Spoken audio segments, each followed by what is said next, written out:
আসসালামু আলাইকুম। আমি নুসরাত জাহান লিয়া। কেমন আছেন আপনারা? আলহামদুলিল্লাহ আমরা ভালো আছি। চলে আসছি প্রতিদিনের ব্লগ নিয়ে। আজকে চলে আসছি একটু ভিন্ন রকম করে একটা দেশীয় ভর্তা, যারা অনেকেই বানিয়েছেন, তো আমার মতো করে একবার বানিয়ে খেয়ে দেখবেন। আসুন দেখাই, শেয়ার করি। মধ্যে প্যান বসানো হয়েছে আর প্যানের মধ্যে তেলটা দেওয়া হয়েছে। তেলটা গরম হওয়া পর্যন্ত অপেক্ষা করছে। দিয়ে দিচ্ছি মিষ্টি কুমড়া, লবণ, হলুদের গুঁড়ি, শুকনো মরিচের গুঁড়ি।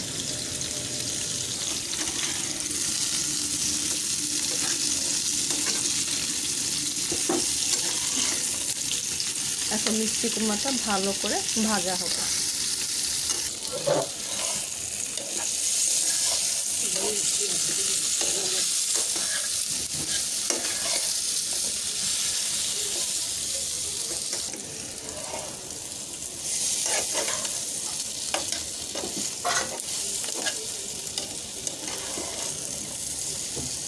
একটু পাতলা পাতলা করে দিলে মিষ্টি কুমড়োগুলো তাড়াতাড়ি ভাজা আর সিদ্ধ দুটোই হয়ে যাবে। এখানে কিন্তু সম্পূর্ণটা সিদ্ধ হয়ে যাবে। মিষ্টি কুমড়াটা একদম সম্পূর্ণ ভাজা হয়ে গেছে। এখন আমি এটা নামিয়ে ফেলবো। দেওয়া হচ্ছে পেঁয়াজ,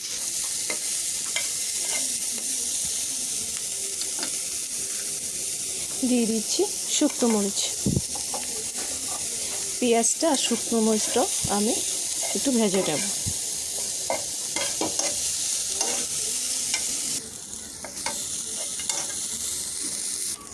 পেঁয়াজ আর শুকনো মরিচটা ভাজা হয়ে গেছে। এখন এগুলোকে নামিয়ে ফেলা হবে।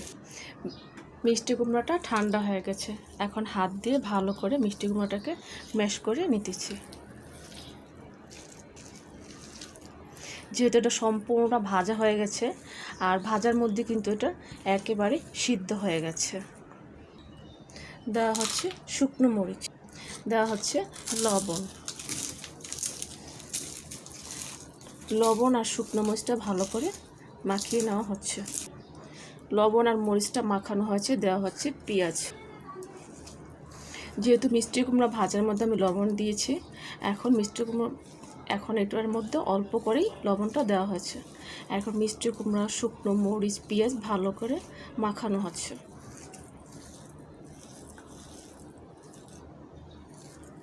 সম্পূর্ণটা মাখানো হয়ে গেছে। মাখানোটা একেবারেই রেডি। নেওয়া হচ্ছে একটা পিসের মধ্যে দেওয়া হচ্ছে মজার। তৈরি হয়ে গেছে মজাদার মিষ্টি কুমড়োর ভর্তা।